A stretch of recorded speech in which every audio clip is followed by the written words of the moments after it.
Hello! Today we would like to demonstrate how you can send the messages from Telegram to WhatsApp.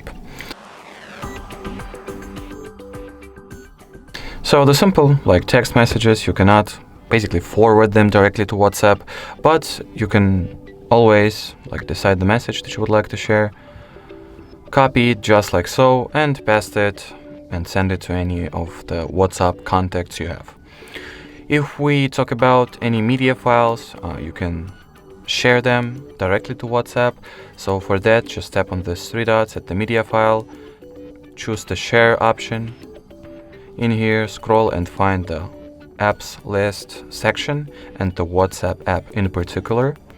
Tap on WhatsApp, and in here you'll have the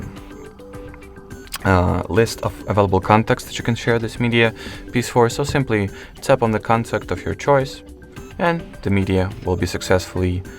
the chosen media piece will be successfully forwarded or sent to this person.